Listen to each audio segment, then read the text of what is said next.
Hey guys, my name's Devin Adams. Welcome back to another video. I'm a Fortinet instructor here in Tempe, Arizona, and I'm finally getting around to doing my remote access demos. Basically, there's going to be several videos, and they're going to range from simplicity to complexity. Because I have several questions about especially with all the COVID stuff. People working more from home and how to access resources away from the office. So up to this point, we've done quite a bit to build this topology here, okay? So basically, we have our headquarters, we have domain controllers, we have it scattered across branch offices, right? We've done the SD-WAN, we've done the VPN tunnels, and all that jazz. And yeah, anyways. And in the last video, we even went as far as to create individual shares for the independent departments and everything like that. So now, what about working from home? So basically, this network right here is just supposed to represent people coming in from anywhere. Now, I did have a separate pfSense running here, but I thought to myself, why do that level of complexity? This somewhere I actually just threw in a free VM from Fortinet to do just a stateful firewall because I'm all like thinking to myself, why even bog up the resources and complexity of pfSense when all we're doing is stateful firewalling? This is supposed to represent anyone coming in from the world, pretty much. Uh, anyways, and the fact that SSL runs off of port 443, just like our secure websites, right? It's most likely not going to be blocked from anything coming from our home PCs or even like a hotel or what have you, right? Um, to get back to headquarters. So I'm going to start with that first, okay? And instead of relying on something like a client to connect back to headquarters, we are going to just do something very basic here, and that's going to be the web portal, okay? So in this video, very simply, we're going to configure SSL VPN and we're going to create a web portal so Paul, the sales guy here, okay, can access his internal website that he might use for HR or he might use you know, for submitting quotes for sales or something like that and nothing more. And then, because I really want to break these up into bite-sized chunks instead of doing a 2-hour demo. And then after that, we'll go ahead and we'll add the SMB share, right? So he can access his files from the web portal. Then maybe we'll do some RDP access so he can get to his actual PC, okay? And then later on, we'll go ahead and we'll talk about installing the client because maybe we get the authorization that they can take their PCs home, right? And we can do the Forti client and we can essentially create the benefit of like having a personal VPN. Well, that's what it is, back to the office. But let's go ahead and start that. So like I said, it's going to be a very basic video of just setting up this web portal and getting it to work from a remote location. All right, let's begin. All right, so let's go ahead and begin by logging into our headquarters FortiGate. So let me just, now I know we normally don't use the domain controller to use web browsers, but I have limited resources in my lab environment. So let's go ahead and log in. And yes, that's me using my LDAP credentials from earlier. I can never remember what my passwords are. I gotta get some password management software. Okay, so here we go. So our goal here is to use SSL VPN. So there's a couple of things we need to do. First, we need to enable the service on the WAN facing interfaces that are going to be listening for SSL VPN connections.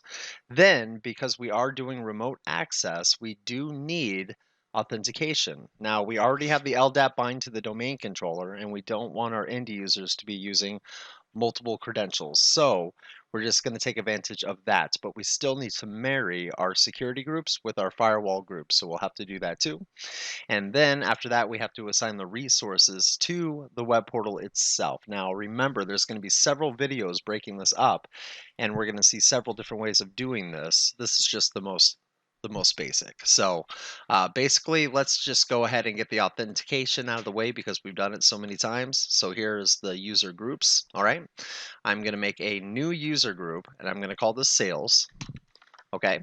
And then instead of listing the individual users, we're going to rely on our LDAP bind to do the authentication. So here we go. So we're going to say if anyone comes back and they're associated with the sales group, right? And you do have to hit right click and add selected, okay? I always forget that part. And then they're going to be associated with this firewall group. All right? Not too bad, okay? Now let's go ahead and do the SSL VPN. So we'll go to VPN, we'll go to SSL settings, and we're going to pick the interfaces that are going to be listening for our for our SSL connections. Now, here's the thing, guys. It's saying, hey, your ports conflict with the administration ports. You should never have administration access publicly facing anyways on the FortiGate. So that should not be a big deal. All right.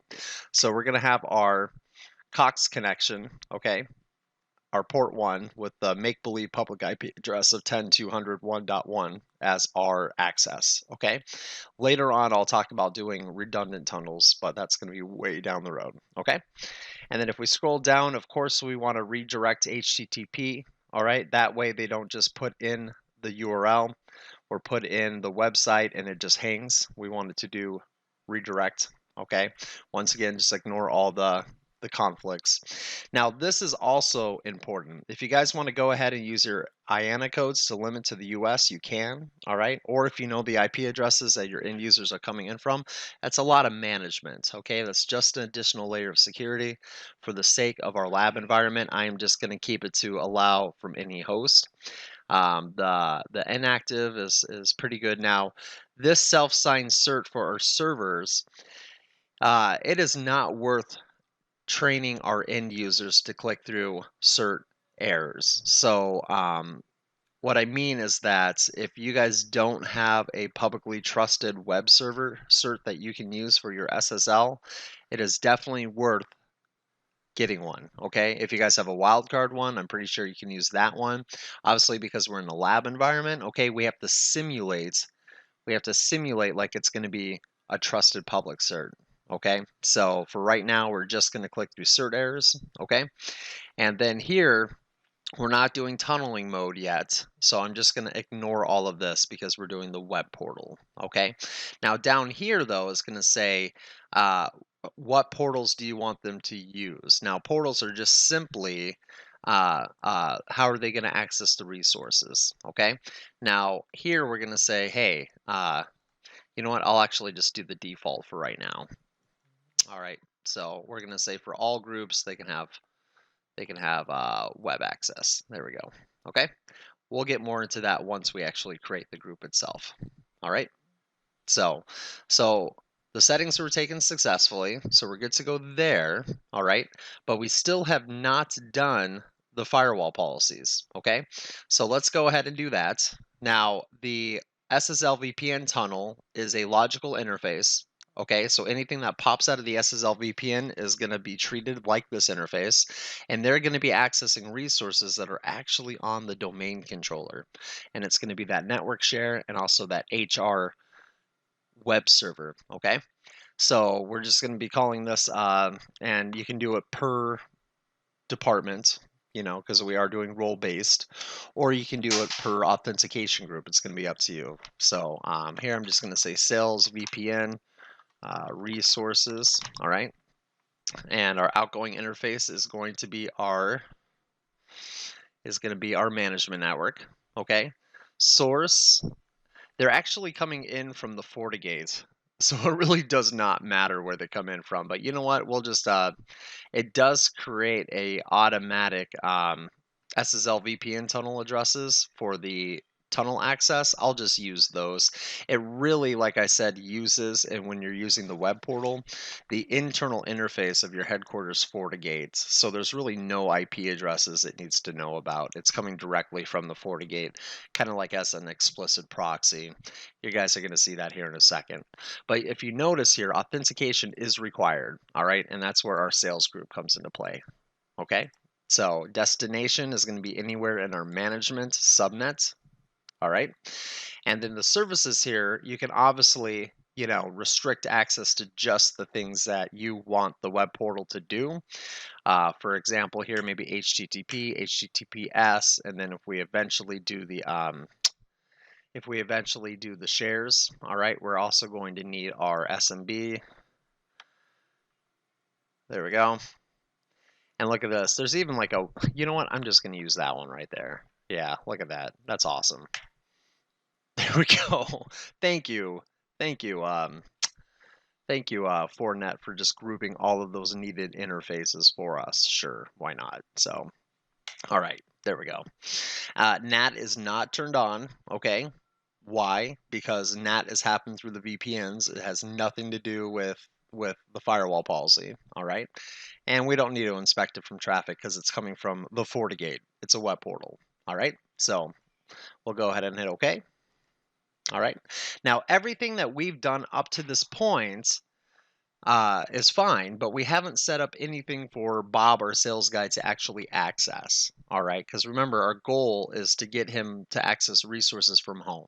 And one is to submit his reports or his sales, and also to access that internal web server, all right, all through the web portal. That way he doesn't have to install anything. So let's do that now. So we'll go to SSL VPN web portal. I'm going to say create new. I'm going to say sales, all right, because it's the sales team.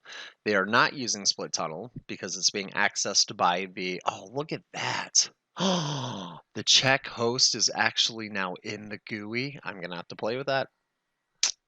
Wow, mind blown. All right, anyways, so here we go. They're going to be accessing a website, so we're going to leave it web portal. Sorry, that just threw me off guard. It used to be very hard to do this through the CLI. So, and you know what?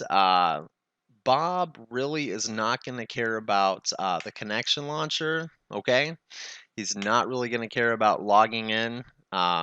He's probably, well, we'll leave that up there just so he sees how long he's connected to. This is a great way, by the way, to provision the Forti clients. But at this moment, Bob is he's a simple man. He sells very well, not insulting any salespeople out there. We just don't want to confuse him. All right. So, we're gonna give him at least amount of information as possible and just enough of what he needs to do his job. So we'll make it red as our theme, and let's go ahead and create our bookmarks. Now, when we say bookmarks, guys, we're talking about internal resources that they're going to be accessing through this website. All right, they come over as big widgets, and they can just press the button and get where they need to go. So, for starters, one of them is going to be the HR internal website. Okay, and that's going to be accessible at the internal IP address of 10.1.1.5, and that's normally only accessible within the network.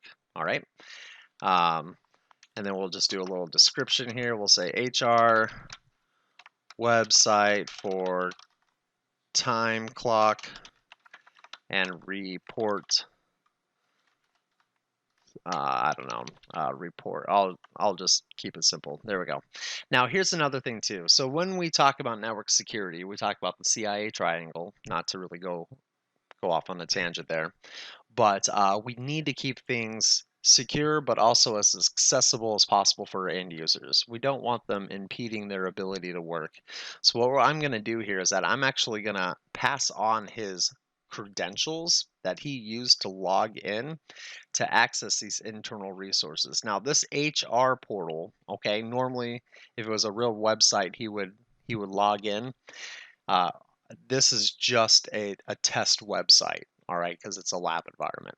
But I'm just trying to tell you guys that if you have the ability to do an LDAP bind with the web server too, that might be able to keep them from having to authenticate twice to an internal website, okay? You know what? In fact, I was going to do a separate video, but let's just do the SMB share. Okay, so in the last video we created that SMB share for the sales team, and only the sales team could access it. Now I might screw this up because I was planning on doing this with another video. But let's go ahead and do that, okay? So it's going to be SMB, all right? And this is going to be a sales share drive, all right? And now the folder is going to be the IP address of the domain controller, because in our lab environment, guys, that is actually where the store is. Now, normally that would probably be off of the domain controller on some kind of like, NAS or some kind of, storage device. But for right now, we're going to keep it just the domain controller. And then I'm going to go ahead and I'm going to point to the sales folder. Now, we did that in the last video, okay? But here, just to prove to you, all right, so sorry, guys. I'm working from home today, and I have all three of my boys. So random pauses is my 4-year-old trying to say hi. Anyways, but just to prove to you guys how this works. All right, now remember we have role-based access control here, so only the sales team can access it. And this way, I keep saying Bob, it's Paul. Paul's our sales guy. I'm going to show you how Paul's credentials can be passed along and he can access this folder without having to put in his credentials twice. All right. So, which is kind of nice. Now, that might mess up just because I'm doing this impromptu. All right. So, there we go. Here we are. All right, so that's going to be the sales team. Now, how do we actually marry the sales team to that sales portal that we just did? We got to go back to our SSL VPN settings, come here to our authentication mapping, all right, and we're going to say anyone that comes over, okay, as our sales team, give them the sales portal. I mean, it's as easy as that, okay? And guess what? Paul can now work from home. Yeah, pretty slick, huh? So now, once again, you got to get this thing publicly trusted. And obviously, if you have a web server certs from like VeriSign or GoDaddy or name your favorite certificate authority, you could do something clever like remote dot the name of your organization.com or something like that, so they don't need to type in IP addresses. But we're going to have to simulate the secure connection down the road, and you know what? I'll cross that bridge when it happens. All right, so video's already going a little too long. All right, so here we go. Let's go ahead and test it. So Bob goes home for the day.